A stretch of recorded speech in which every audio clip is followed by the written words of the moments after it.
Do you think Bitcoin will ever hit $1 million? I think it will hit $1 million one day. And Bitcoin for me is the new digital gold. Bitcoin will overtake gold at one stage, in my opinion. Ben Simpson is a leader in crypto education and a pioneer in simplifying the path to smart, confident investing. He's a long-term strategist and entrepreneurial force behind Collective Shift. Do you remember the first time you looked at your crypto wallet and you were like, holy? 100%. I remember, I don't know, I turned like 10 grand into like $90,000 or $100,000 as like a 20-year-old, right? Yeah. And I'm like, holy shit. I made a lot of money on paper. I got excited and then like I was already spending the money in my head, but I didn't sell any of it. I didn't take profits. Then it all came crashing down, and that was like really like felt like shame in a sense. It was like I got greedy. This is what a lot of people don't understand. Like people don't think about investing in crypto like having a strategy. People think about it like a gambling where you just throw money at different things and hope for the best. What do you recommend for people? Step 1, step 2, step 3 frameworks? So this is actually a 7-step process that I've worked on personally for my own investing. First of all, your portfolio allocation. Then it's goal setting. Then there's tax and structuring, your buy strategy. Then there's the exit strategy. There's the risk tolerance. And then the last one is just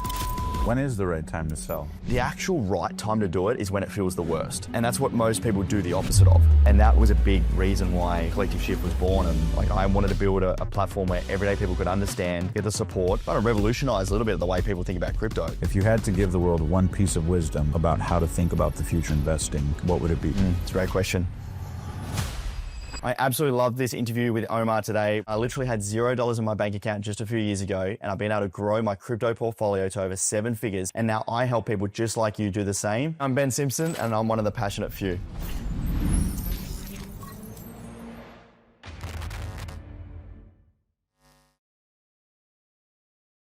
Thanks so much for being on the show today, Ben. Thanks so much for having me, man. Appreciate it. Absolutely. So excited to have you on today, and we're going to talk all about crypto. Yeah. So I know you're the CEO and founder of Collective Shift. Can you give the audience a little bit of context as to, not just the scale of what you guys do in crypto, but first take us back. How did you fall in love with crypto, and what prompted you to start Collective Shift? Yeah, it's a great question. And first of all, again, thank you so much for having me. And Absolutely. I'm going to share all this podcast and stuff that I've been watching recently back to my Aussie fans back home. So thank you. But yeah, so I'm Ben Simpson, the founder of Collective Shift. We are now Australia's leading crypto research company, and now we're one of the world's biggest. And essentially, like I got into Bitcoin 9 years ago, and I found it really hard to get my head around it and really hard to understand. And I think potentially for a lot of listeners at home, like when you hear about crypto, you think about this thing that was used on the dark web and this kind of scammy thing that no one really understands. You can't touch it, feel it, smell it. But yet Bitcoin, has gone from essentially $0 like 15 or so years ago to now over $115,000 to date. All right. It's compounding at 50 or 60% year over year. So many people are now getting into Bitcoin and crypto, but yet so many people don't understand it. And it's such a noisy space. It's filled and littered with so many different things. So yeah, I'm going to share about that journey and how we help clients, throughout today. But How did you get into crypto? yeah, it was an old friend of mine, actually. He shared Bitcoin over lunch with me once. This was 9 years ago. I was 17 at the time, and he just sent me a bit of Bitcoin. Ethereum was about $80. Now it's at $4,000, and it blew my mind. Like this idea that you could send money peer to peer without the use of a bank anywhere in the world instantly. And I went down the rabbit hole of like understanding what money is and how inflation works. Like I didn't grow up with a lot of money. My parents still to this day they rent. What did they do for a living? So my mum's a school teacher, and funny story actually. So mum's a school teacher, and at 17, I've got ADHD. I'm a big entrepreneur. I was in tech, crypto, doing all these things. We didn't, again, grew up in a small town. And I remember just going at school, sitting at the back of the class, like not being able to concentrate, not giving, any sort of shits about the content that the teacher was delivering. I was like, man, I can't do this. Like, I want to go out. I want to learn. I don't want to live this life anymore. Like, I don't want to do the 9 to 5. I don't want to be a normal person. Like, I want to travel the world and do cool things. So I went up to mum and dad and I was like, Mum, I want to quit school. Right. And she's a school teacher. Oh, man. And I remember her face, she was like, oh my God, here we go. Of course, yeah. And, How old were you when you told her that? 17. Yeah. Yeah. Wow. So I was in high school. So it was literally as soon as you found crypto. It was like, yeah, I was at the time, actually, I was running another business. I was manufacturing like sports uniforms out of China and selling them back to home. Were you making money at the time in high school? I was making money with my sportswear business. Yeah. Were you making good money or a couple $100s, couple Yeah, it was like, $1,000? you know, I don't know, like the business was probably doing a few $100,000 or low $100,000. Like I had a couple of employees. I started that business actually when I was 15. So I've been doing that for 2 years. And that was at the intersection when I learned about Bitcoin, when I was sending all this money to China every month. And the banks were like, there's this 16-year-old kid sending like tens of thousands of dollars to China. What's going on? And they like blocked my accounts and, you know, it was like, what's going on? And that's where at the same time, Bitcoin was kind of this thing. I'm like, oh, maybe I can use Bitcoin. And anyway, I was just like so focused on my business and trying to, you know, make money to not have to, you know, live the way, you know, not necessarily we've been brought up, but like I wanted something bigger. I wanted something greater. And how did you know what to do at 15? Because between 15 and 17, even to do 100,000 or 200,000 in top line is pretty impressive. Yeah. So I feel like in that is a story, you know, before we get into the crypto stuff, where was that, did that just kind of happen? I think like from the early on, like my mum and dad have always given me like a lot of support and backing and confidence to go out and do what I wanted to do. Like, you know, I went to a public school. I actually, you know, I got a scholarship for a private school in Australia. And, you know, at the time my parents couldn't afford for me to go and, you know, do that scholarship. So they put me in a public school, but with that money that they had, they just gave me every opportunity to do sports. I did a trip to Thailand with the school trip, and they put all their money in to help me, give me the best opportunities. And that was like when my mind really opened up to what's out there. And I think coming from where I came from, like you get this like small town sort of, you know, syndrome, and like maybe people at home get that, like you get stuck and you get comfortable. And when I saw the world, I was like, wow, there's something bigger. And I just went on this journey, man. Like I was like just going down rabbit holes and learning about anything and everything I could about entrepreneurship. Like my first business, I still remember this day, like the sportswear business I had when I was 15. We made basketball referee uniforms. So I used to be a basketball referee as well. Side hustle? So I needed cash, man. I was like, I need cash to like build my business. And I remember we needed uniforms for our referees. Yeah. And, you know, I was like, yeah, I've got a business. I know how to supply them and I know how to order them in. And the manager of the referees at the time was like, you know, he believed that I could do it. I had no idea what I was doing, right? I was like, yeah, you know, I can figure it out. So I was on Alibaba at like 15 and found this like supplier that barely spoke English on Skype. And we delivered these uniforms, and somehow they came out like perfect. And I made $1,000. Wow. I remember like I had no money, right? Yeah. And I remember that $1,000 hitting my bank account. And I just thought I was the richest guy in the world, man. I was like, let's go, you know? That was like, I just got that bug. I'm like, wow, it was like a drug. I was like, I want to do this more. I want to develop products, and you know, and then you know, sort of Bitcoin came along, and you know, as I said, I quit school. Like I wasn't top of my grades by any stretch. I wasn't a super smart guy, but I realized Bitcoin and crypto was going to change the world. But I found it really hard to understand, and I actually started working for a crypto YouTube influencer At that time, at 17. wow. He was an old friend of mine. Yeah. So he had a YouTube channel. He was telling, you know, teaching people about Bitcoin and crypto, and I just started working for him just to like help his business, because I was really good at online business and internet sort of, you know, companies, but he needed help with that, and he was a really good and a deliverer of education of crypto. So I worked for him for 3 or 4 years, but then sort of at the back end of that, so this was now like 5 years ago, things went really south. He just got into the wrong crowds. He actually, you know, stole a lot of money from a lot of like our clients that, you know, that we work with. I had no idea what was going on at the time. And it came out, you know, overnight. I remember the first time it came out online on a YouTube channel, was doing an interview that he'd actually been borrowing money, millions of dollars from different people and not paying it back. And he lost it all. And he was on drugs, and it was crazy. And The wild world of crypto. literally. And I was like, and I had no idea. And he was, you know, supposed to be the most trusted guy in the space. And he disappeared for a year. And because of like my association with him, I got dragged through it as well. And although I had nothing to do with it, overnight, our business dropped 80%. You know, I'd lent him a lot of money too. Like I lost a lot of money. Right? Yeah. And it for nearly a year or so, it was like, you know, down only. I've lost a lot of money. My face, my brand, everything was like trying to drag through this. And, you know, I was actually scared to leave my house for about a month. You know, people owed all this money and he just disappeared. Yeah. Like, you know, wow. it was crazy, man. And I was like 21. Do you remember the first Bitcoin you purchased? Yeah, I remember actually. So this was maybe 2017, 2018. Again, I had no money, right? So I was still living at home. Shared a bunk bed with my brother, and I remember still, trying to, because I knew this thing was going to be the future. No one understood. I still remember coming home and trying to explain Bitcoin to mum and dad. Yeah. And they're like, what on earth are you talking about? Like, Of course, of course. And this was around the time I was trying to tell mum that I wanted to quit school. Yeah. So she gave me a year. So she agreed. At 17, I could quit school. She gave me a year to, I could quit school, but I had a year to make enough money to then afford to live on my own, essentially. And if I didn't, I'd have to go back to school. So I had 12 months. So the first thing I did, I went to the bank and asked for a loan to buy crypto. And they would just basically obviously laughed me out of the room at 18. Yeah. So I went back and said I needed a loan to go on a holiday to the US. Man, they gave me 20 grand like that day. Just really, even to go on holiday? Yeah. Wow. Right. Yeah. All of that, I just put straight into crypto. No way. Yeah. Wow. I don't recommend that by any stretch, but Yeah. But definitely don't do that at home. But I was like 18, like I had nothing to lose. I had nothing anyway. So I was like, I believed in it so much. Yeah. And Bitcoin specifically, that's smart. I bought, majority of that Bitcoin. And how much was it at the time when you bought Bitcoin? in the low thousands, like maybe somewhere between $3,000 or $4,000. Ethereum was like $80. No way. Yeah, man. I remember Vitaly, Wow. the owner of Ethereum, came to Sydney in maybe 2018, and I met him at this conference. There was like no one at this conference back then. Like no one cared about crypto.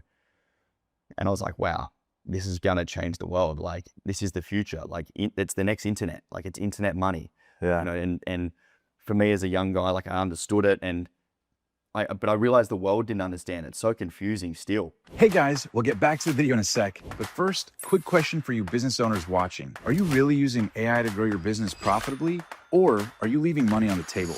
Well, thanks to today's sponsor, High Level, you can now put AI to work for you and your business 24/7. High Level is the #1 all-in-one marketing and CRM platform that replaces dozens of those scattered apps with one powerful, easy-to-use dashboard. It's like having your own AI assistant running your business around the clock 24/7, writing your emails and texts, following up with leads instantly, booking appointments, building funnels on websites, managing your calendar, and even collecting reviews to grow your reputation and maximize your profits. Thousands of entrepreneurs and agencies are already scaling faster with it, including me and our business. And here's the best part. You can get started today with an exclusive 30-day high-level trial completely free if you click the link in the description below. So don't wait. Start your free trial and let's start growing your business today. Thanks to High Level for sponsoring this video. And now let's get back to the show.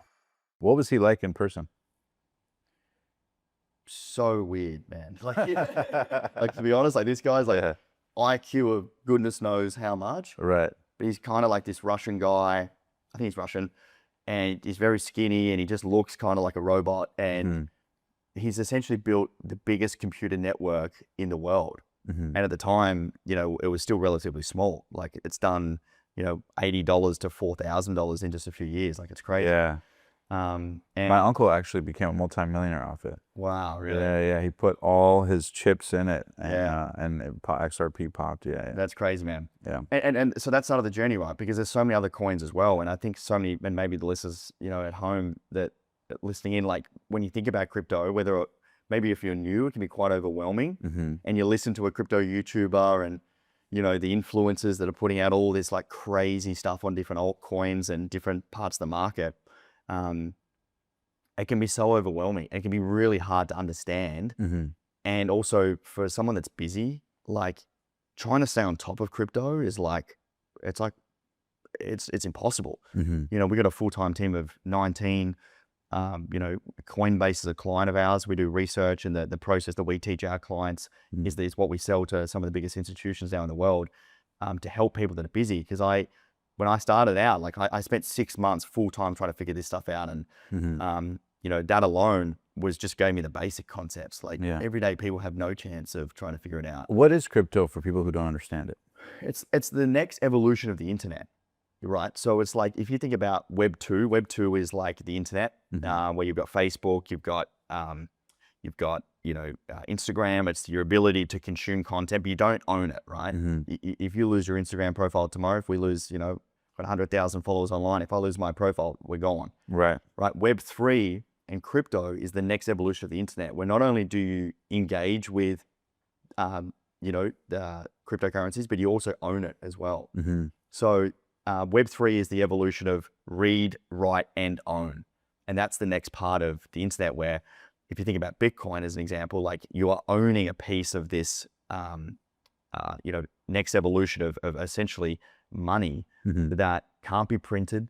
Right now the governments across the world are printing trillions of dollars. Right. The US right here now, like, is in $36 trillion worth of debt. The big beautiful bill that Trump just passed, is printing a further $2 trillion worth of debt roughly every single year. And that basically means that the US dollar becomes less valuable. You can purchase less stuff with it, and that's inflation, right? Bitcoin is an asset that has a limited supply. There's only 21 million that will ever be created. And that is basically supply and demand economics. When you've got this asset that the US government owns 1% actually in the entire supply, pushes the price up as more people get access. And recently with the Bitcoin ETFs here as well in the US, BlackRock and these big institutions, 12.5% of the entire Bitcoin supply is now owned by ETFs. That only started 2 years ago. I didn't know that. Man, it's growing at the Bitcoin ETFs have grown the fastest growing ETFs ever in record. Yeah. What do you think about people who say, it might be too late to get into Bitcoin, or they only have their first couple, $100 or $1,000 as they get the ball rolling? Totally. Should they be focused on alternative coins, or should they be focused on just whatever they can of Bitcoin? Where do you see the future of Bitcoin going for investors who are either beginner or intermediate level? It's a great question. It's exactly what we do at Collective Shift, right? So my company is one of the leading players in helping people understand what to buy, when to buy, how to position your portfolio.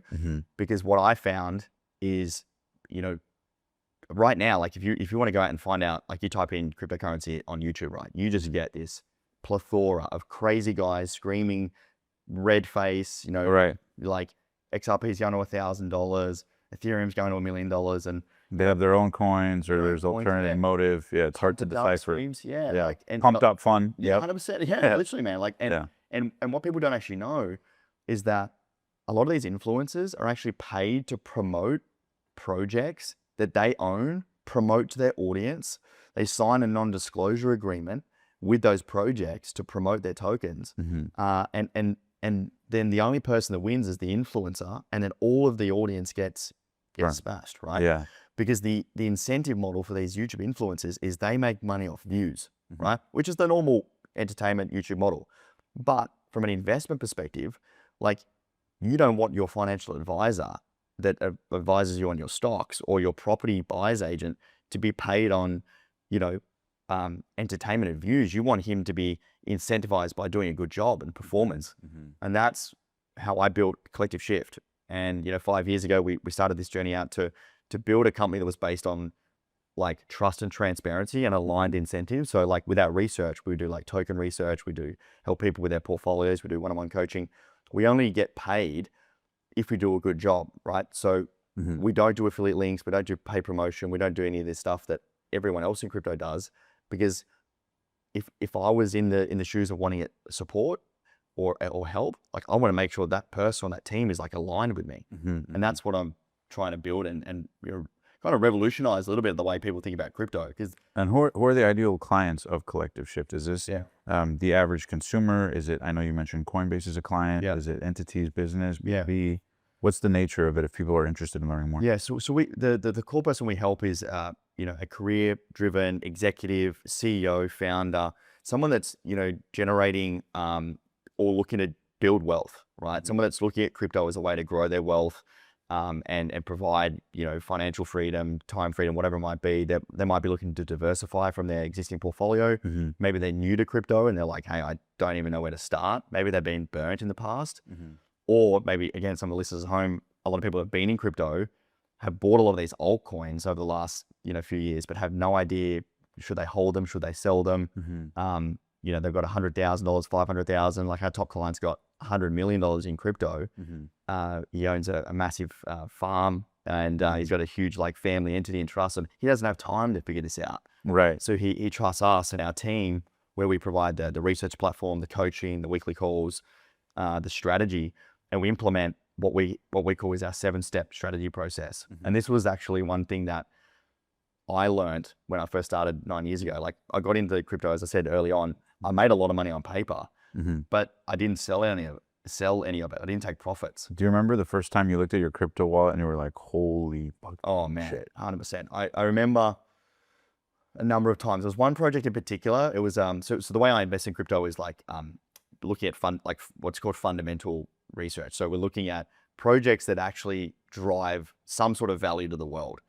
And I was investing in this project when I was like, again, 18, 19. I think I rolled some of my profits early on from Ethereum and Bitcoin in this project. And I remember sitting at home, and I like woke up one day living with my parents, and I was like sitting down on the weekend, like loaded up my phone. And a lot of these projects, by the way, the best projects actually aren't available on the big exchanges. This is what a lot of people don't understand.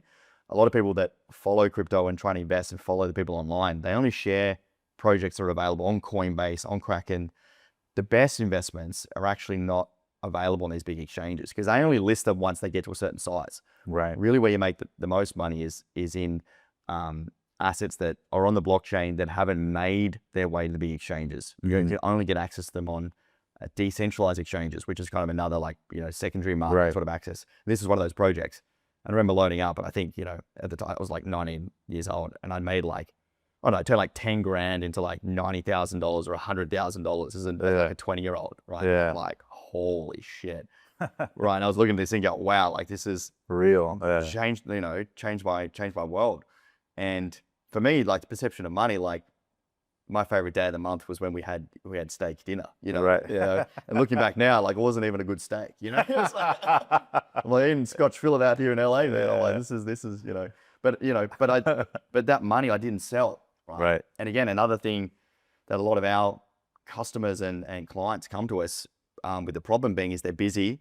They made a lot of money in crypto, but then they lost it all because they didn't sell at the right time. Yeah, they don't know when to take profits. Correct. Crypto runs in cycles.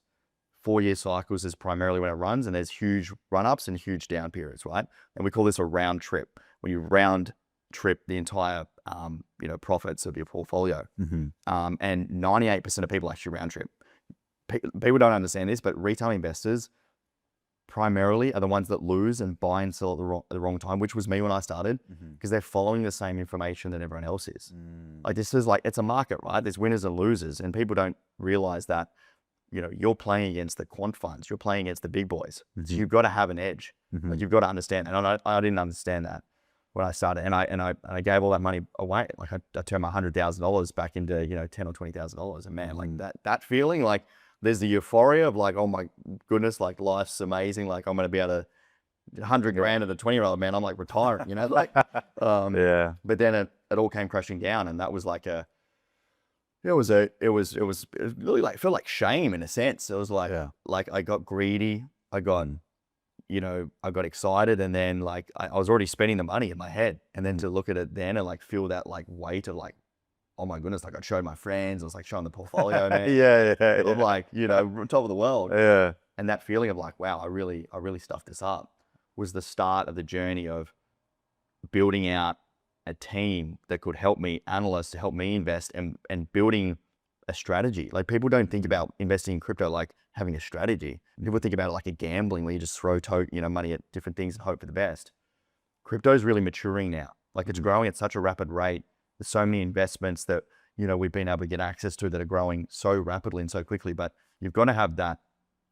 You've got to have so many different parts, right? There's the goal setting, the portfolio allocation, the exit strategy, like knowing when to sell. There's like 4 core ways that we teach our clients how to sell. And when is the right time to sell, take profits in crypto? most people think the right time to sell is like the top of the market, right? And in theory, that's what you want to do. Yeah, I'll sell the top and buy the bottom. Like that sounds easy. And it was, we had a client recently that we helped out. There was he's a career guy, he's a dad, had, he's got kids, made a lot of money in crypto, but round tripped, right? Been through the cycle 3 or 4 times. He's busy, doesn't have time to stay on top of it, and didn't have an exit strategy. And back in November, he joined up as a platinum client, and I sat down with him and we coached him and build that exit strategy. And the big tipping piece for him was like having a shorter term portfolio that you could invest in the right altcoins to make money in that short term. But then the long-term goal is to essentially build and accumulate Bitcoin, because that's kind of the asset. So the exit strategy, he was trying to pick the top. And when you try and pick the top, it's easy in hindsight. You look back, you go, oh, there it is. Right. But in the moment, man, like it's not, you don't know. it's very hard. And actually the top of a market in crypto can last for hours sometimes. Once you wait 4 years for like the top 10% for some altcoins, like Dogecoin, like a meme coin, was there for like, I think 5 or 6 hours. Wow. And then it went down the last bull market 95%. Yeah. In a 2-year period. So if you miss that top, man, that pain on the way down, excruciating. So that sell strategy was about taking profits through like target-based systems, sentiment-based, like looking at our metrics, our on-chain data that our analysts look at, taking profits at the right time. And then for him, he was actually able to pay, his goal was to pay off his house.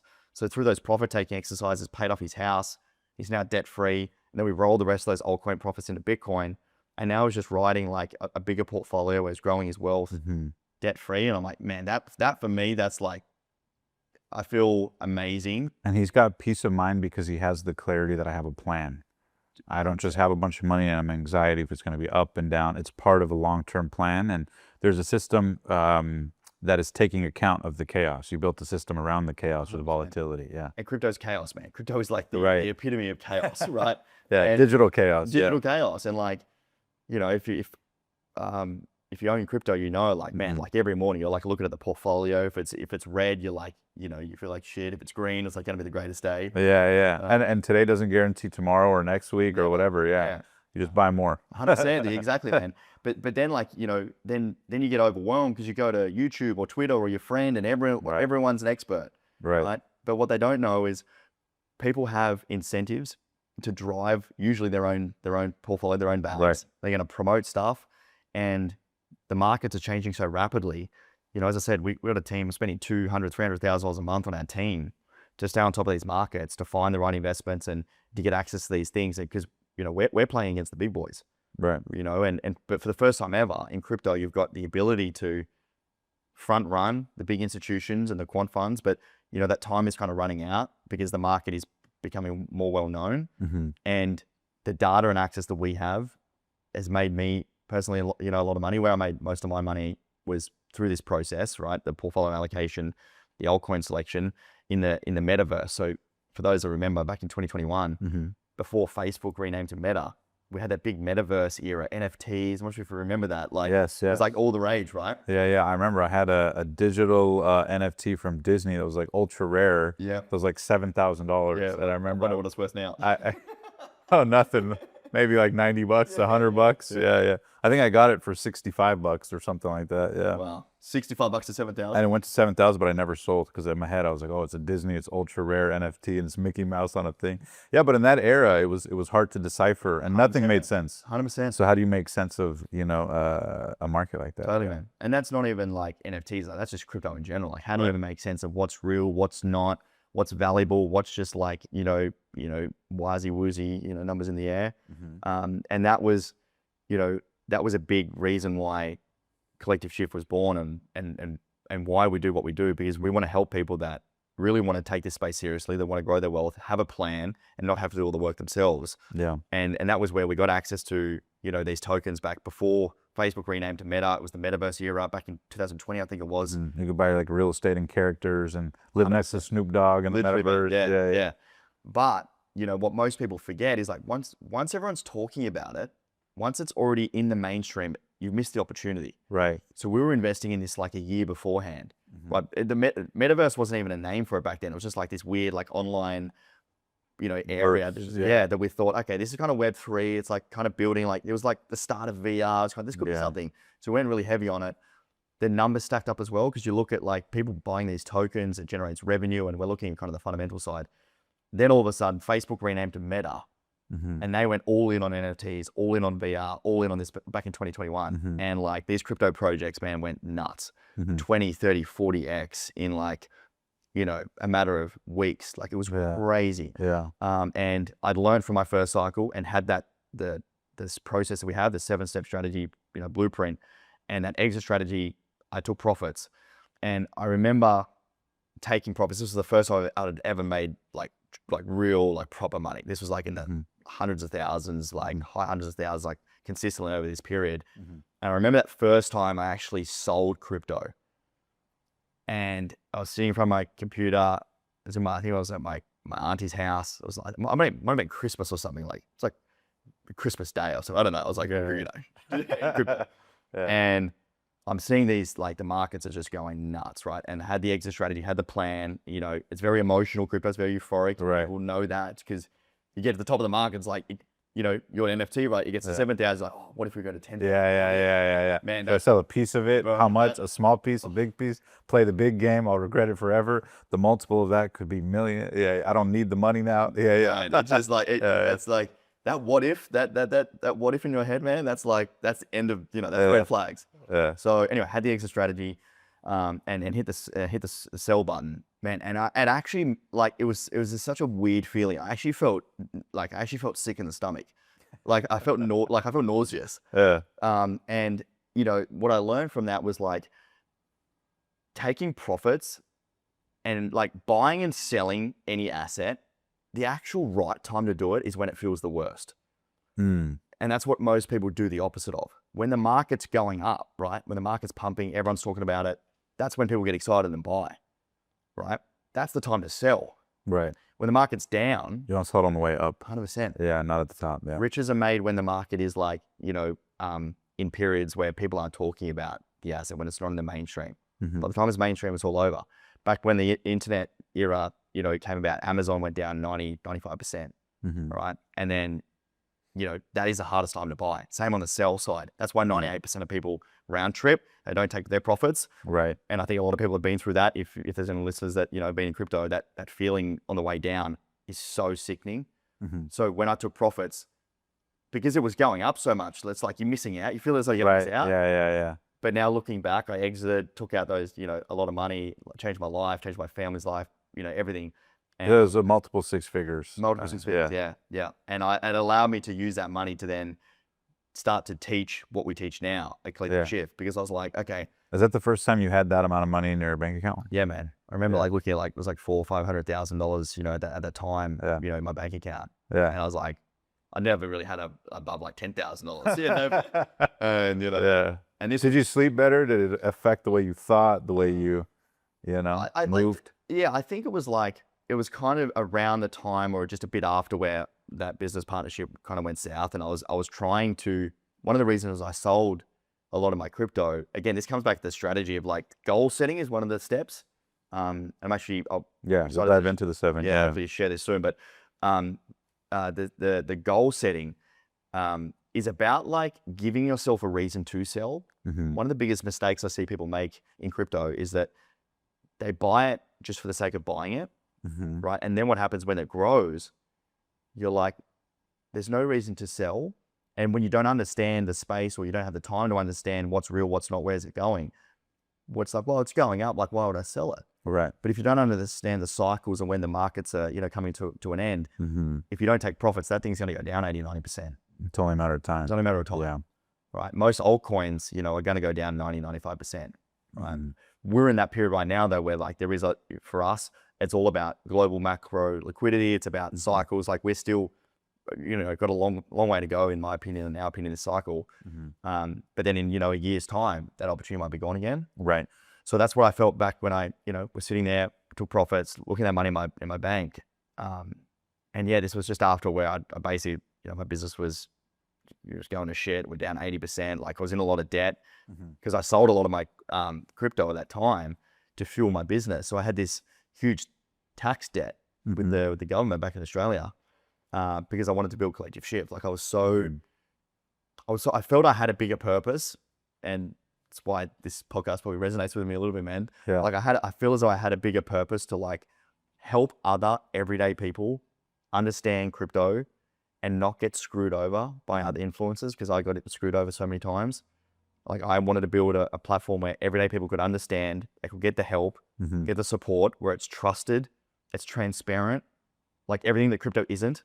And that's why I invested so heavily in my company. And it took a long time for it to play out. Like, I had that money in my bank account, but then I invested pretty much all of it into my business. And for 2 or 3 years, like, man, we sucked. Mm-hmm. Like I was doing well personally investing, but like to start a business, like a proper business, like this was no longer like this, Side hobby. yeah, brand. yeah, like wasn't it just like selling uniforms? It was like trying to build a business where we didn't take short-term money. Like people were companies, projects were throwing money at us to promote their tokens, their exchanges, because that's what all the other influencers do. But I never wanted to be For sale. Yeah. And I never wanted my customers, my audience, to feel as though that they were being sold to. I didn't want to feel that they couldn't trust what we were giving out, and that was back to all about aligned incentives.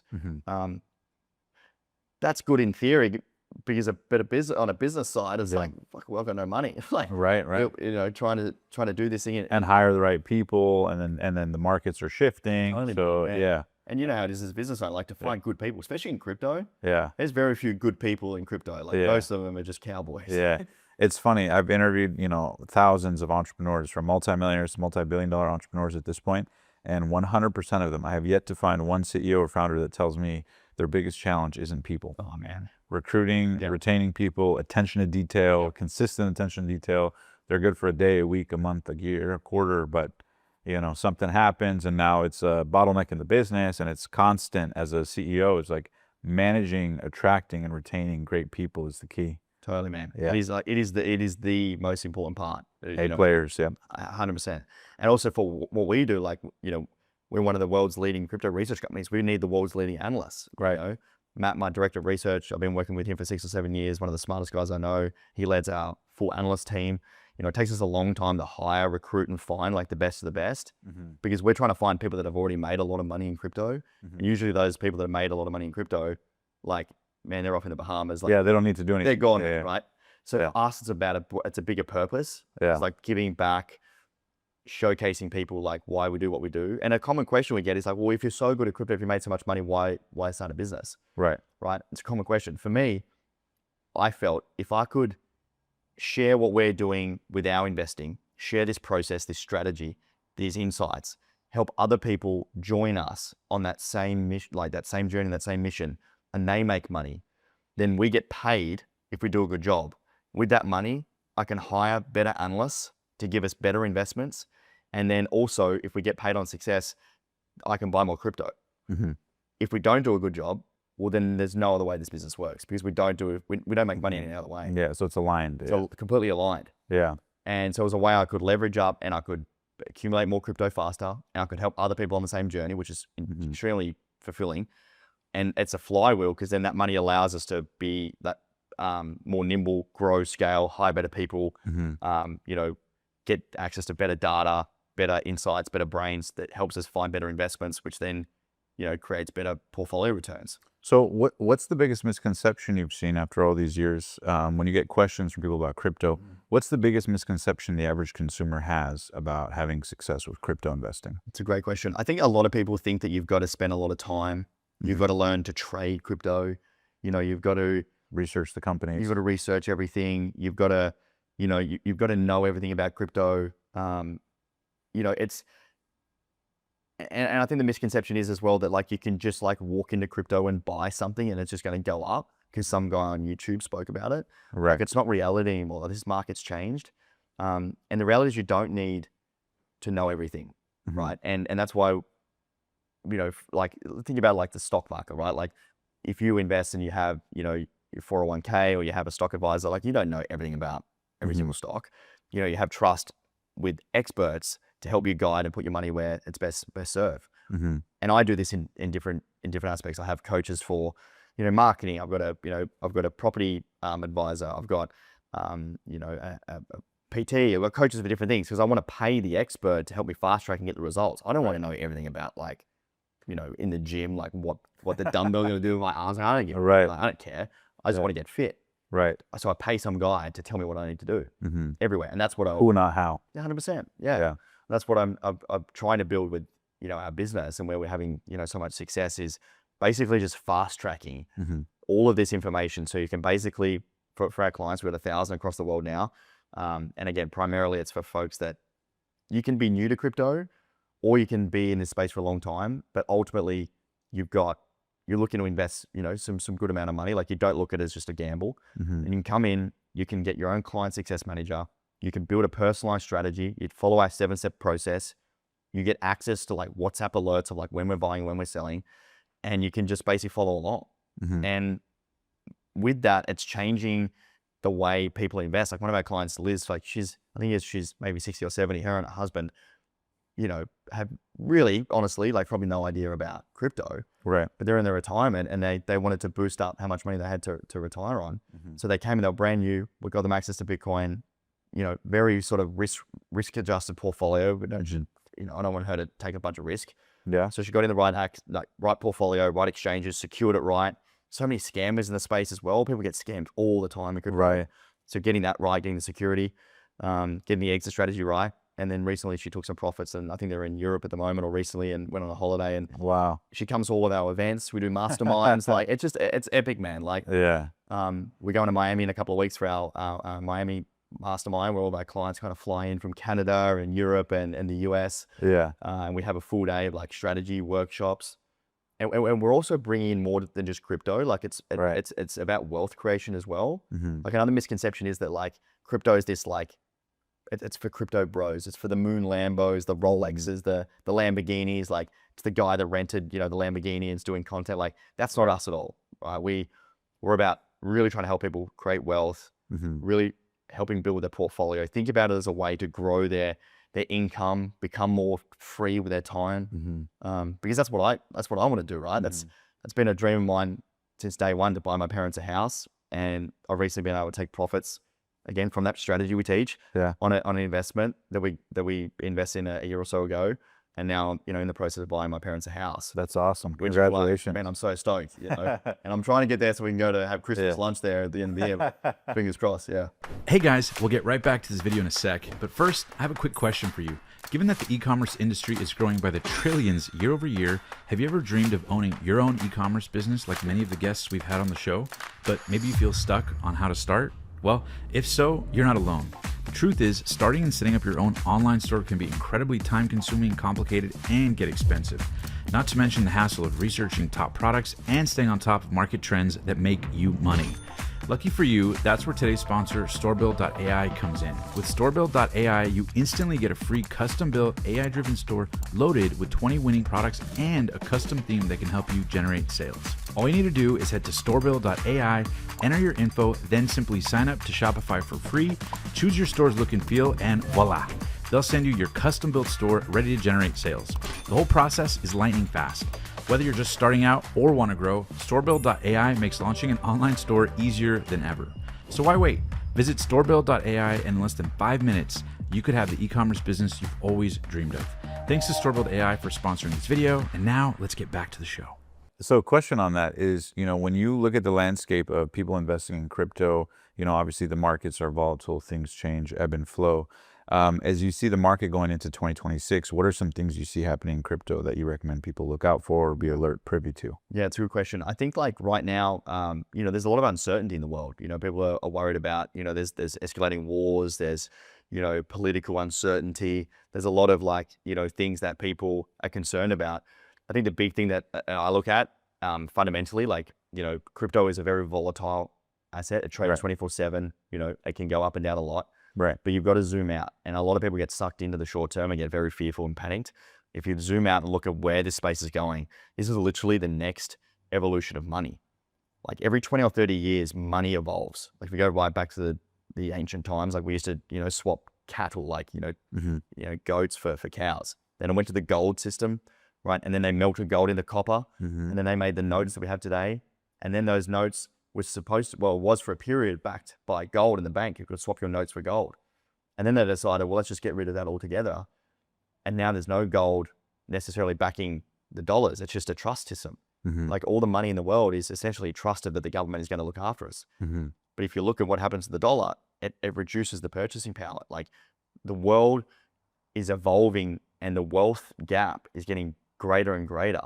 And from Australia, like it's pretty bad. But when I come here and I spend a lot of time in America, it's kind of it's sad. Like the wealth gap is getting bigger, and that's because people are getting left behind because they don't have investments and they don't have the understanding and education of like what's actually happening. And what's happening is that money is being poured into new technology like AI, like Bitcoin, like crypto, because it's a way of getting and escaping that cash-based system. Yes. Like if you just think about inflation, like man, probably property here, cars, groceries, everything. Yeah. Probably 10% maybe roughly a year. Like that's not the number that they say, but like in real terms, California might be more. yeah, probably man. Like, and I hear you're paying like, is it like 50% tax out here with the government, state and government tax? Depending on the income tax bracket. Yeah, it's pretty close. Yeah. That's wild. So like every dollar you make, right, you're losing Getting half. Yeah. So like with an asset like Bitcoin, that thing's compounding at like over the last 10 years, like 40% or 60%, depending on the date range. You grow that asset, you don't pay tax on it until you sell it, which ideally you don't sell it. You look to lend against it so you can cash flow that asset, right? And then you're not paying capital gains and you can generate cash flow off the asset while it's growing. Yeah. This is what the rich do, right? You grow assets like property, like stocks, and you lend against it. Bitcoin is now, an asset that can do the same. And it's happening faster than ever. And in my opinion, like Bitcoin right now is a $2 trillion asset, roughly. Gold is close to 20 or 22 trillion. That's a 10x from here, right? And Bitcoin for me is the new digital gold. Like Bitcoin will overtake gold at one stage, in my opinion, right? Gold will still be a thing. Like I think gold's probably the second best asset on the planet, but Bitcoin is the purest form of money. It's a limited supply. It hedges against inflation. You've got the biggest institutions in the world now buying it. Countries are buying it. China own it. Australia, the US own it. And there's a limited number. There's literally only 21 million ever be created. And that's not enough for every millionaire in the world to own. So when you think about that, you think about the money printing and you think about where does money find a home, man, it goes into Bitcoin and then it flows into the altcoins. And that's where the big opportunity is. Do you think Bitcoin will ever hit $1 million, or how high do you think it'll get? I've never said this on a podcast so big with you, Omar, but yeah, I think it will hit $1 million one day. I definitely think that like a 10x from here in terms of market cap against gold, just for Bitcoin to get to gold's level would make Bitcoin a touch over $1 million per coin. And you think within a decade, perhaps? I think around 10 years. Yeah. Yeah. If you look at the growth rate of where we've come over the last 10 years and where it is today. Yeah, I think so. And for me as well, like a lot of people in our community that come and join us, like they start with altcoins, they buy a lot of stuff that their friends tell them and they realize that that's a load of crap. What are altcoins for people who are unfamiliar? Yeah, sorry. So altcoins are an alternative coin that's not Bitcoin, right? So it's XRP. Is it anything else other than? Okay, yeah. Gotcha. XRP, Cardano, Ethereum, Solana. Yeah. So with those coins, there's been a huge increase in the amount of altcoins, right? There's now millions of coins in the cryptocurrency space. You can literally just create like Pump.fun was just spinning them up, right? It was like, yeah, I heard about a guy who a week ago started one called Supercoin or something, and in a day made like 50K. Yeah, man. And it was just him hyping it up, and then all this drama happened with the coin. But yeah, it's wild. So these meme coins, right? This is what the influencers will post. They're essentially most of them pump and dumps, right? You hear a good story of someone made a lot of money really quickly. And then this idea of that you can make money really easily, everyone piles in, they sell the coins, and then everyone loses. Right. Man, it just happens over and over and over. Yeah. And that's where we help people actually avoid all that. We had a client recently, he joined maybe a year ago. He had 80 different coins in his portfolio. I'm like, man, 80. Like, do you even know what any of these do? Right. So we sat down and you get a one-on-one session where we look through the portfolio and kind of help with our research. We give you sort of our insights on what we think is good. Reduce that. He was actually down like 70% or 60% in total, because a lot of the altcoins are they're down against Bitcoin, right? And because people just blindly follow people online, and then they hope, right, that the coin goes down, and you just hope that it's going to come back. I always say hope's not a strategy. So we cut down his portfolio, we simplified it, we went through that 7-step process, we built the exit strategy, got his portfolio right. And now he's up 2.5x since joining with us a year ago, without having to have all the stress of following people online, because he's essentially following what our analysts have been looking into, getting access to projects that aren't available on these big exchanges, which we teach sort of people how to get access to those, because that's who you're playing. And again, I'll say this again, people forget you're playing against, this is not a simulation. There's winners and losers. When you buy, someone's selling. when you sell, someone's buying. And if you're listening to the same information that everyone else is, who's the loser in this? You are. And that's where, if you look at the data, close to 5% of people actually make money in crypto. 95% of people lose. Wow. And it's usually retail investors. Yeah. And you can see it with our research. Retail buy at the top when the market's pumping, and they buy all the worst investments, and then it goes down and they sell and panic on the way down. And institutions, what we look at and when we're buying is like when people are like at the bottom, when it's, people are scared. Yeah, blood in the streets is the time to buy. 100%. Yeah. What's some of the craziest success stories you've seen in crypto, whether from clients, directly, indirectly? Because I'm sure you've heard stories of, a random kid who threw in a couple grand and now he's set for life. Or I'm sure being in the space, you've heard incredible stories. Is there any one or two that come to mind? Everybody loves them. So Yeah. I can't interview a crypto guy and not see, because I'm sure you've seen some stories that the world would be fascinated by. Yeah, man. I think everyone's kind of heard at least a story of a friend or someone online that, they bought Bitcoin, or everyone's heard of Bitcoin and they missed out. There's a lot of amazing stories that you hear. What pains me is the stories you don't hear, which is kind of the other side of it, where you actually don't hear 99.9% of stories where people invest a lot of money in the wrong stuff and they lose. Unfortunately, we actually, I knew of a guy that really sadly took his own life a number of years ago because he was consistently, unfortunately getting things wrong, and he got himself in such a he was trying to trade his way out of things, and he invested way too much money and he didn't know what he was doing, and it was really sad. Really, really sad. On the other side, when you can get it right, I think some of the best stories are really when people realize. I love helping people that either haven't made money before or haven't truly been able to grasp what money can do for their life. And I think whether it be retirees being able to increase their portfolio that we work with, people paying off their house. We had a property investor that joined us. He actually got on Trump coin through our group and made $120,000.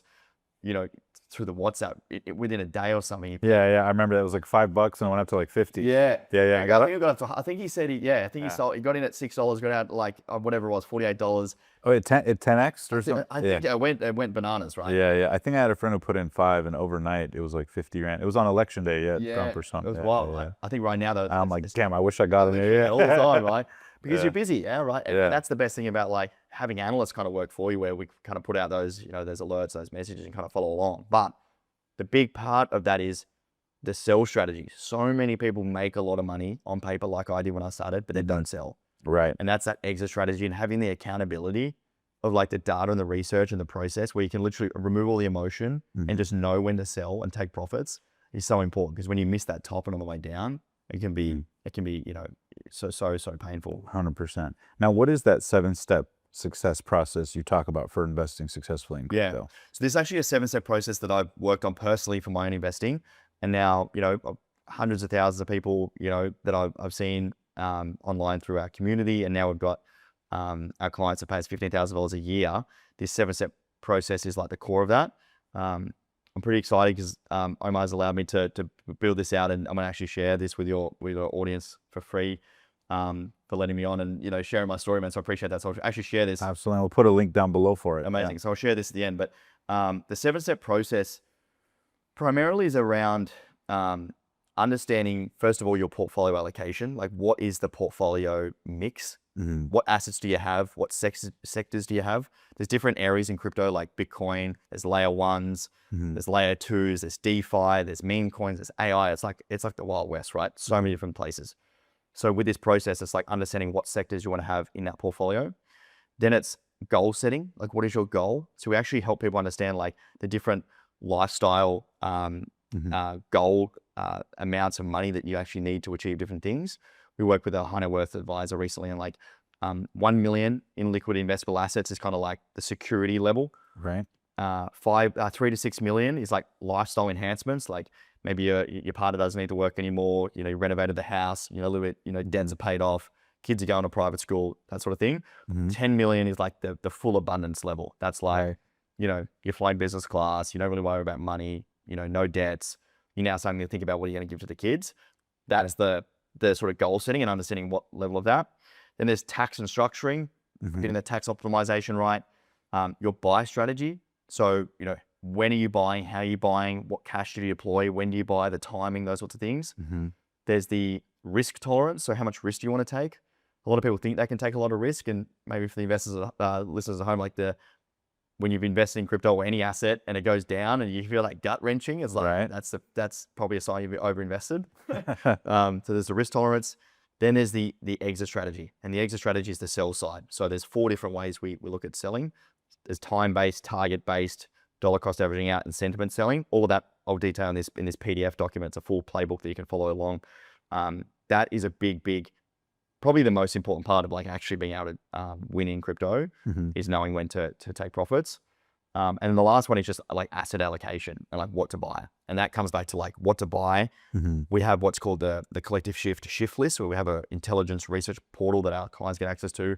And we have like an algorithm that our analysts provide that gives you token ratings, what we like, what we don't like, that's live updated. Because the market changes so fast, what I could say today could completely change tomorrow, depending on what happens in the world, the economy, narratives, markets. It changes so fast. So that's like a live updated thing that everyone gets access to. And that's what kind of fuels the strategy. And then from that strategy, as a client, you kind of get a one-on-one coaching, weekly calls, masterminds twice a year. So yeah, we've got the 20 or 30 clients coming in for our mastermind in Miami. Very cool. A couple of weeks, really cool. Yeah. So yeah, it's good fun. And do most people who have success in crypto, would you say, whether clients or otherwise, would you say they have to have a full-time brain on it? Because I think a lot of people have the conception similar to stocks, right? Like day trading versus people who trade long. What do you find is the right way for people to think about it? Because maybe people are watching this going, I want to invest, but I'm scared to because I don't know the time commitment that comes with it, right? They don't have a framework, like you were saying. There's no strategy other than hope, right? Which, like you said, hope's not a strategy. So what do you recommend for people in terms of, any kind of, step 1, step 2, step 3 frameworks? You mentioned not having too many coins. Do you recommend people, keep it to 5 or less that they think are great? Do you think, are there any loose rules of thumb that you recommend for people who are just starting maybe like a step 1, 2, 3? It's a great question. Yeah. I think one of the common mistakes that people have is like, you need to spend a lot of time in crypto. Like it's not a business or a job where the more hours you put in, the more money comes back. Right. That's a big misconception.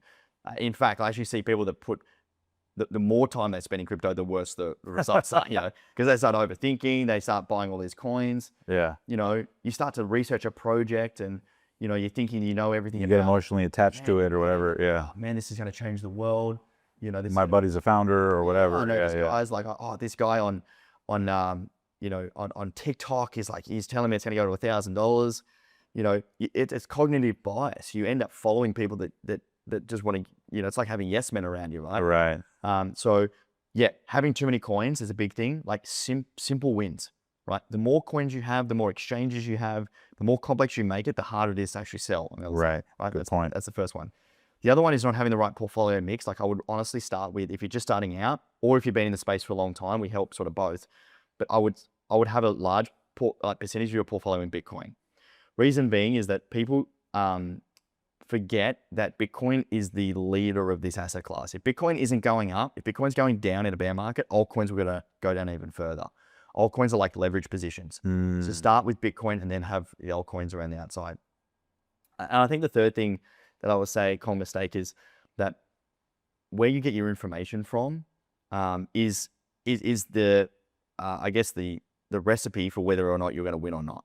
Just like, if you think about, business advice, if you start to listen to, or you get an advisor that's going to start to give you poor business advice and teach you different things. And, I've had that in the past where I start to be led down a garden path, you're going to have the results based off, their success. So you want to be following someone that has actually genuinely made money, that actually knows what they're doing. And whether it's me, whether it's someone else that you follow or trust, that doesn't really matter. But just try and find someone that you believe in, and has the credibility. Another mistake I made when I started following a guy on YouTube. He had this I remember he had this really, it was well spoken. He had this analysis framework, blueprint, wisey woozy, algorithm thing. And he was basically saying that Bitcoin was going to go down. It was at $20,000 at the time. It was going to go down to 5,000 because of all these reasons. And I bought into that. And I actually was like, this man's he's right. Look at all this stuff. I started to feel fearful. I couldn't lose this money. I made all this money. I couldn't lose it. So I sold it. thinking that this guy was going to be right and how it's going to play out. And over the next coming months, Bitcoin didn't go down. Bitcoin absolutely pumped. Like this thing was flying. Yeah. And now I was sitting on the sidelines with half of my portfolio because I was just listening to this guy on the internet. Right. And that was another, again, moment of like not trusting myself and like feeling like, worried, insecure about, the money and not making a poor decision and wanting to be, the guy that can come home from work and feel proud in front of your partner and like, I made this, made this mistake and I don't like, it feels shameful, right? Especially when you realize it's just, when you look at it, you're like, this is just random guy on the internet I followed that actually has no idea what he's doing. Yeah. So that's, again, started the process of the business that we have today. And like, again, this is a common mistake I find people make. They get sucked into the noise of people getting excited about a token because it's cool to watch. But it's like, usually the people that are best at what they do aren't entertainers. Right. You know what I mean? Like, yeah. Like Elon Musk is great at business, not the best spokesperson. 100%. Yeah. Or the Ethereum founder, man, like it's the mission that compels them, and then people who have the show as the motive tend to have ulterior motives. Yeah, I get it. Mate, our best analysts, like I'm hiring for people that that can't talk. Like I look at my IQ, like usually like the best analysts are like, I'm a bit autistic, like nothing against it at all, but like it's usually high in terms of like IQ and attention to detail, ADHD, and also they just want to be in their bedroom and they want to be like dived in. Like they don't want to be doing YouTube videos. Like that's why I'm kind of a spokesperson for our brand. But man, the real brain trust is my amazing team that I spend a lot of time building and developing. Like they're the real. What have you found has been key to hiring and recruiting A players? I'm sure you've tried everything. Man, I've made so many mistakes. Hiring and recruiting. I think like depends on the role, but like I really go in now, like whenever I'm recruiting it, and I know exactly who I'm after, right? Without knowing who they are. In terms of description. And ideal qualities, or what are the reference points? I know, I know what they're doing now, like as in like what job are they in, what part of their life are they in, what are they incentive, like what are they motivated by, what are they, like my analyst, for example, like we just hired a new fantastic analyst. He is basically set for life. He's a dad, paid off his entire life with crypto. He's made a lot of money. He was just literally, but he's one of those guys like probably you and I, Omar, that like never want to retire. I just want to keep love the game, enjoy the game. Yeah. And he's was working in a finance job just to kind of keep the brain ticking over. But at home, when he went home as a hobby, man, he was just doing crypto all night because that's where he was made all his money. Right. So when I was when I'm finding analysts, like it's usually people that have, made life-changing amounts of money on their own. They've got a family. They love helping other people. And they just love the game. And that's where, and money's not really important to them. It's more about finding purpose and being able to. They've satiated that survival need. Yeah. Yeah. And now they're like, and I've even found this personally, like, as you make money and as I've grown my wealth, literally coming from nothing to, our business now does, 7 figures a month, and, I've very grateful to make a lot of money. It's kind of weird. A lot of things change, but then a lot of things don't change.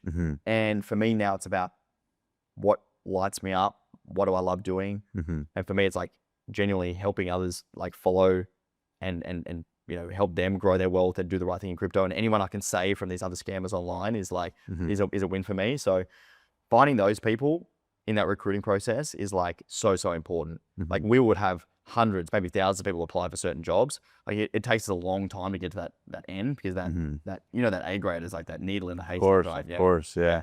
When you say, I love it, you say that you know exactly where they are now, like when you're recruiting someone.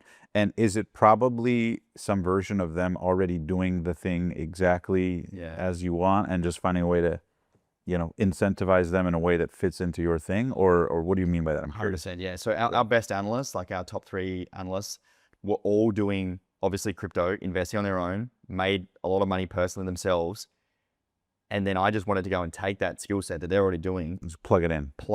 Yeah. And what I do with all, versus training someone from scratch especially like, it's like a financial advisor, right? Like if you want to get a financial advisor for your stocks, you don't want some junior. Yeah. You know, the reason I don't have a financial advisor is because usually they're the guys or girls that have just come from school. No offense to the financial advisors, but they read a book. They're taught that they have to deliver it from the book, and that's how you make money. Well, like, I'm sorry, you don't make money if you start with nothing from just like, you know, saving a cup of coffee and investing in, you know, basic index funds. Like for me, to grow your wealth, you've got to have concentration, you've got to have risk, you've got to know your stuff, and then you diversify, right?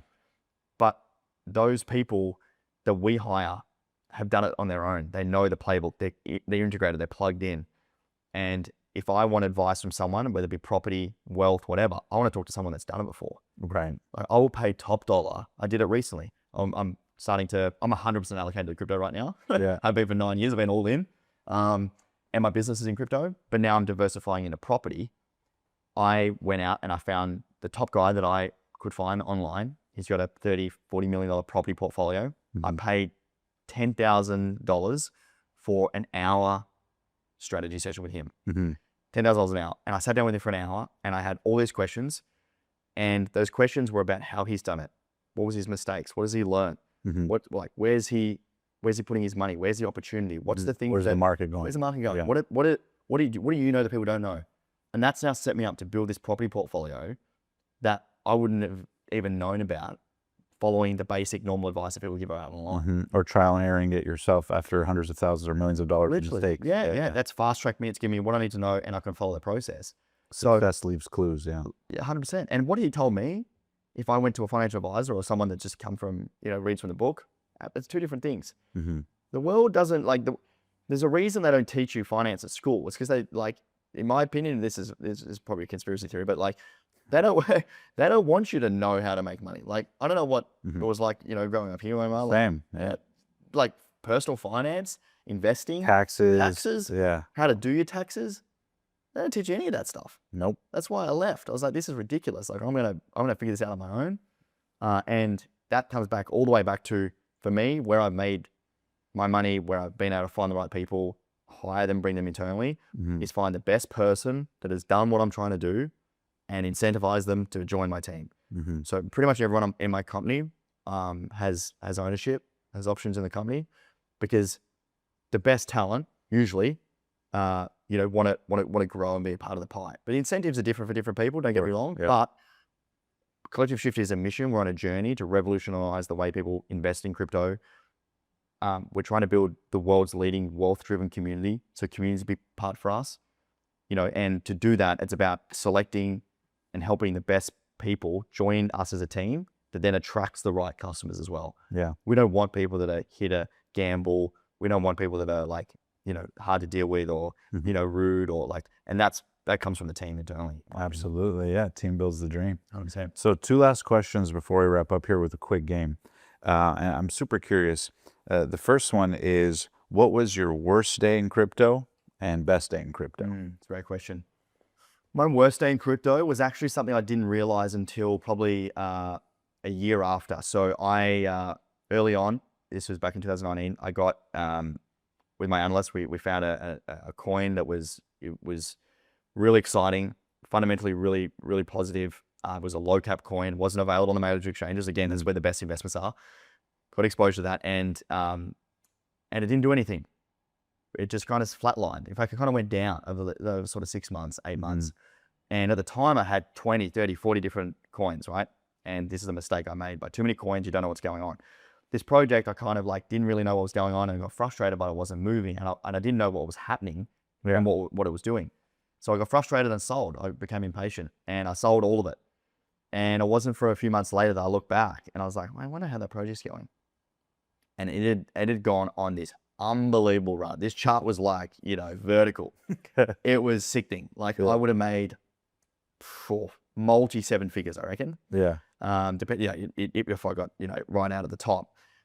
And looking back, one of the biggest lessons I learned from that mistake was, again, too many coins. I couldn't stay across all of it. I needed to have more patience. I needed to have a simple portfolio, and I needed help to help me stay across those right investments. And, you know, that was probably the best thing that ever happened, because if I made all that money, I probably wouldn't be here today and helping others. So that was my biggest loss. And my biggest win was definitely like, you know, in the metaverse, you know, when I was able to take out 30, 40x returns, I made, you know, hundreds of thousands of dollars off that trade, and It's incredible. rolled all that into the business. And yeah, now it's really cool to help others. And then one more bonus question I have is, how can people get access to altcoins? You know, you talked about the fact that by the time something is on a main platform, it's missed a lot of the momentum per se. Obviously, it can grow long term, but you really want to get in before people hear about it. How can people, or where can people go to get access, learn about those things on a fundamental level? Like, what's the step 1, 2 for that? Yeah. So basically, a lot of these coins are not available on the major exchanges, because these exchanges, you know, like Coinbase, Kraken, like they have a process. Like they have to, it takes a lot of time for Certification, regulation. 100%. Right? And by the time that usually occurs, it's, you know, sometimes it's too late. So what actually happens is that you can get access to, you know, some people call it the secondary markets, some people call it DeFi. Essentially, what they're called are decentralized exchanges. So they're essentially these exchanges and ways to get exposure to assets that you don't have to go through a business. You interact directly with the blockchain, and that's where you get the earliest access to tokens that were just created. And it's something we teach at Collective Shift, because ultimately that's where you get access before the big boys get access. Right. And, you know, a lot of my winning projects, whether it be the metaverse, where we've done really well this cycle right now, we just invested in a couple of new projects, they actually aren't available on the major exchanges. And for different regulations and different things like that, they may not even be. Like one project in particular, recently that's up probably 100, 120% this year that we've got exposure to, coming over here to the US, and our US clients can't get exposure to it through Coinbase and whatnot. So the only way to do it is through the secondary markets and through the exchanges that are decentralized. They're still regulated, but they're not regulated at a level where you've got, you know, Coinbase as a listed company. So yeah, we do tutorials on that. You know, a platform you can check out is Uniswap. Uniswap is kind of like one of the platforms where you get exposure to that. You need to have like a Web3 wallet. It can kind of be confusing. It can also, if you're new, scammers are everywhere in this space. You've got to be really careful. Like, please be careful. You're going to go do this. You know, it's a really easy way to lose a lot of money as well. So again, one of the things that we can help with, if you're busy, time poor, if you're an executive, you need help, it's definitely something we can help with. But you can go over to our website or my YouTube channel, you can check it out. I love that. And then, where can people find more, before we wrap up with the game? Where can people find out more if they want to follow you, connect with you guys, or connect with the business Collective Shift? Yeah, appreciate it. So I actually, before today, obviously been checking out your YouTube channel, and I want to say again, thanks for having me, and all the guests you've had on are amazing. What I've done to put together this 7-step strategy process I spoke about, which we usually only give away to our clients to pay $15,000 a year for. I packaged that up. I'm going to give it away to all your listeners, man. So very exciting. Honestly, it's a game changer. We don't give this away for free. Like it's honestly, just a pretty exclusive thing. So all you need to do is go to my Instagram, which is just at Ben Simpson AU on Instagram. DM me the word. I've set it up, or my team will, because I'm not this smart. Just type in Omar, and then we'll send you that 7-step strategy document. And that's just for all your listeners, man. So thanks. Perfect. Absolutely. Well, thank you so much for that. It's going to be very cool. And we'll plug links down below so you guys can follow Ben as well. Now, before we wrap up, we always play a quick game with guests. The way the game works is it's a quick word relation game. It's called First Things First. So I'm going to rifle off a quick word or phrase, and then you just tell me the first word or phrase that comes to mind. Okay. It's kind of random, but it's fun. Yeah. The only rule is that you can't repeat yourself twice. Okay. Make sense? Here we go. Perfect. So the first word or phrase that comes to mind. Okay. First one is crypto. The future. Wait, it's going to be one word? Word or phrase. Oh, right, yeah. The future. Bitcoin. Digital gold. When to buy. Now. When to sell. In the next year. Yeah. The market in 2026. Exciting. Will there ever be a coin that trumps Bitcoin? Nope. Why not? Side note. I see a lot of people putting this out as like, you know, finding the next Bitcoin. It's nonsense in my opinion. It's like anyone that says like there's going to be a new Bitcoin, that says that they're an expert in this space, honestly, in my opinion, you should block. Because Bitcoin, it's like gold. Like, will there ever be a new gold? Like, well, silver's tried, bronze tried. No, gold is the thing because it is the most valuable asset on the planet. Bitcoin is Bitcoin because it's the most valuable asset on the planet. It is the first blockchain. It's the purest form of money. For 15 years, people have tried to beat it. They can't do it. It's now trusted by the US government. It's as assets backed by the US government. It is now literally being seen as digital gold, and it's software. It's decentralized. Like it can't be stopped now. So yeah, Emotional regulation when trading. very, very, very important. Worst advice you've ever been given in crypto. Don't buy Bitcoin. Best advice you've ever been given. Buy Bitcoin.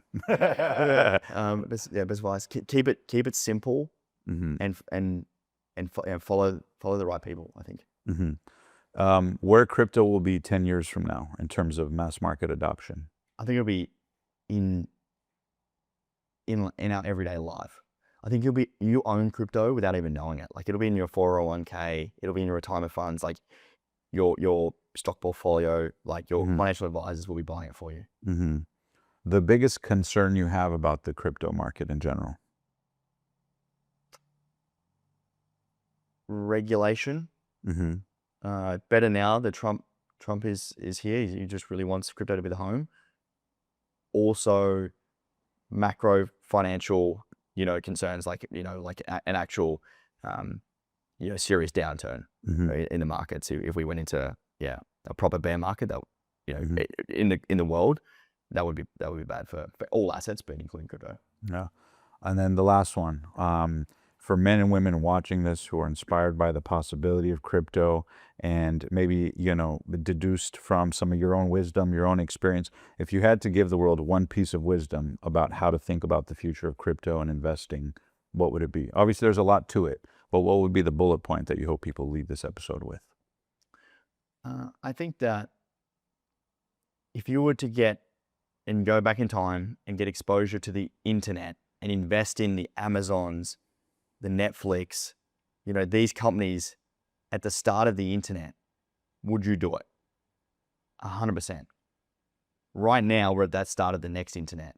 And people think they've missed the boat. But have a look around you. Like, how many of your friends, your family members are actually in crypto that actually truly understand it? I would argue not many. We are at the start of the next internet. You have the ability to buy and get that exposure to the next Amazons, the next Netflix before the big boys, before the institutions have access.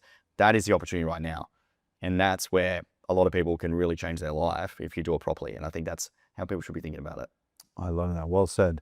Bonus one I have is, when is the right time for someone to start? Because people listening, might be struggling in their own business or, trying to manage payroll or maybe just trying to get ahead. Maybe they only have a couple $100, a couple $1,000. Should they wait till they have their first 5, 10? Obviously, you mentioned a game plan. When is the right time conclusively if someone's watching this and they want to take that first step? How should they be thinking about it regardless of where they may be? Yeah, so if you're right at the start of the journey and you don't have any crypto, like I would just start with Bitcoin. And the way I explain it to my family, my sister, who's, not earning a lot of money, she's a professional athlete, just use Bitcoin as a savings account. Start to build up and accumulate $5, $10, $20. That's going to grow. Start, accumulating and automating that, right? If you're just, you're starting out with not much. If you have more money and you're, let's say you've got a business or you've already got capital, you've got, investments elsewhere, start to build your exposure. Think about your entire portfolio and what percentage of that do you want to have exposure to Bitcoin? Think about it like risk and reward. What's the upside here? Well, the upside is this is actually the next internet. I'm actually right, and this is going to be massive, and there's going to be huge upside. What's the downside? Well, the downside is, Bitcoin goes down 20 or 30% of the bear market, and 5%, 2% of your portfolio is down 30%. So the downside versus the upside is like asymmetric upside bet. In anything, business, life, health, relationships, like I want to take bets where the upside reward outweighs the risk, and that for me is crypto right now. I love that. And to end on that point, I actually do want to say that was game-changing advice for me, because before I put a couple $1,000, I'd let it run up, I'd buy, I'd sell, I'd buy, I'd sell, never really knowing where I was at in space, feeling like you're winning, but then when you do the math at the end of the year, what the hell? By the time I pay taxes, I was better off just keeping the money and allocating them to business to get a better return. Is I had a buddy of mine who never made more than, I think it was like $50,000 a year, $60,000 a year. And he started in probably 2015 or 2016. And he told me about doing daily buys. So when he started getting on Coinbase and stuff like that, instead of thinking about it or putting thousands at a time, he just had it auto debit $20 a day. Yeah. And then little by little, $30 a day, and then $40, and then $50, and then $100 a day. And then pretty soon it started snowballing, and that compounds after 5 years, 6 years, 7 years, to where the guy was able to buy a house and didn't even notice because it was coming from daily buys. Yeah. And it was just so cool to see that. And when he told me that, I was like, okay, cool, that I can control, because it's a one-time daily buy, and you do whatever's easy, $1 a day, $5. It's about building the habit, and then the compounded effect, like you said. It's a return that, you know, the world has seen help a lot of people live their dreams. I forgot to mention, I know we're wrapping up, but like on that point, it literally had nothing when I started. For 2 years, I actually took my entire salary in Bitcoin. Wow. So it was called Get Paid in Bitcoin. It's a service where like my salary was just buying, I didn't take cash. I just put it in Bitcoin. Wow, smart. And that was that automated piece. Yeah, it's like, oh yeah, looking back, I had to sell some of it to you know, pay my life, but the automation piece, so important, and automating and buying the right assets is the most important part. Because I've seen some people do that, they automate it, but then they go and buy some random altcoin that then goes down 80%. Start with Bitcoin, automate it, build it up. It can change your life. The power of compounding interest is hard for humans to understand. We only think linear, but compounding growth year on year, when that compounds, it can grow really big. Eighth wonder of the world. Beautiful thing. My friend Ben, thank you so much, my friend. Thank you guys so much for tuning in. Make sure to like, comment, subscribe, and follow Ben Simpson AU on Instagram, and we'll put his links down below. Until next time, live strong, live with passion, and go invest in that crypto. We'll see you guys next time.